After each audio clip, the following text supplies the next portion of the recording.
નમસ્કાર દર્શક મિત્રો, ટીવી18 ન્યૂઝમાં આપનું સ્વાગત છે। ટીવી18 ન્યૂઝ ગુજરાતની પળે પળની ખબર ધરાવતી ગુજરાતી ન્યૂઝ ચેનલ છે। હવે જોઈએ મુખ્ય સમાચાર। ચીલાકોટાની અગ્નિકાંડ દુર્ઘટનામાં 32 પરિવારોની વહારે સાંસદ જશવંતસિંહ ભાભોર। ચીલાકોટાની અગ્નિકાંડ દુર્ઘટનામાં 32 પરિવારોની વહારે સાંસદ જશવંતસિંહ ભાભોર।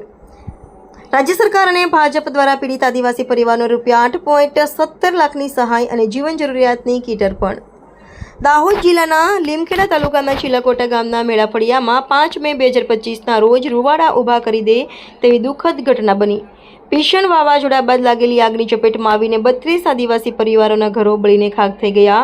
આ અગ્નિકાંડે પરિવારોની જીવનભરની કમાણી અને આશ્રય છીનવી લીધા, જેથી તેમની હાલત અત્યંત શોચનીય બની ગઈ। આવા સંકટના સમયમાં સાંસદ જશવંતસિંહ ભાભોરની આગેવાની હેઠળ દાહોદ જિલ્લા ભારતીય જનતા પાર્ટી, રાજ્ય સરકાર અને સ્થાનિક વહીવટીતંત્ર દ્વારા પીડિત પરિવારોની મદદ માટે તાત્કાલિક પગલાં લેવાયા। સાંસદ જશવંતસિંહ ભાભોરે ચીલાકોટા ગામની મુલાકાત લઈ પીડિત પરિવારોને હિંમત આપી અને 32 પરિવારોને જીવન જરૂરિયાતની વસ્તુઓ જેવી કે અનાજ, મસાલા, વાસણો, ગાદલા અને બ્લેન્કેટનો સમાવેશ કરતી કીટ અર્પણ કરી। વધુમાં રાજ્ય સરકારના નિયમ અનુસાર આ પરિવારોને 30 દિવસ સુધી જીવન નિર્વાહ માટે કેશડોલ સહાય તરીકે કુલ ₹8,17,700ના ચેક વિતરણ કરાયા। દાહોદ નગરપાલિકા, લીમખેડા તાલુકાના આગેવાનો અને સ્થાનિક લોકોએ પણ ઉદાર મનથી જરૂરી ચીજવસ્તુઓ પૂરી પાડીને પીડિતોને મદદ કરી।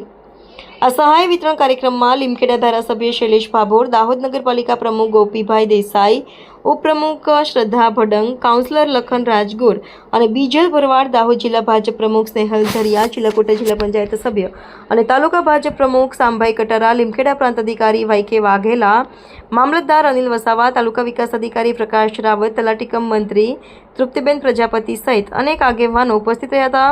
આ સંયુક્ત પ્રયાસોએ ચીલાકોટાના પીડિત પરિવારોને મુશ્કેલ સમયમાં નવી આશા અને ટેકો પૂરો પાડ્યો, જે સમાજની એકતા અને માનવતાનું પ્રેરણાદાયી ઉદાહરણ છે।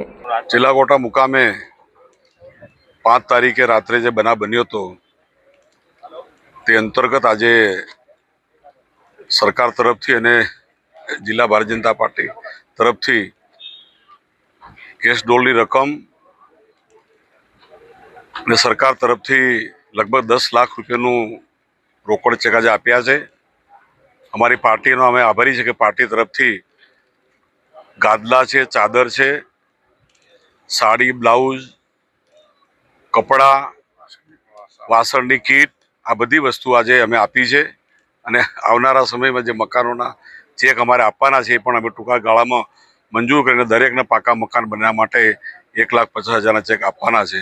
એમાં કુદરતના સંકટના સમયે સરકાર તરફથી ભારતીય જનતા પાર્ટીના પ્રમુખ મારા સ્નેહલભાઈ તરફથી અને આ વિસ્તારના MLA શૈલેષભાઈ તરફથી આટલી મદદ કરી છે। હજુ પણ અમે મદદ કરીને આ કુટુંબ અને દુઃખના દિવસોમાંથી વહેલા બહાર આવે એના માટે અમે પ્રયાસ કરવાના છે। માન્ય પ્રાંતસિંહ, TDO, મામલતદાર, પૂરી અમારી ટીમે આપણો સહયોગ કર્યો છે।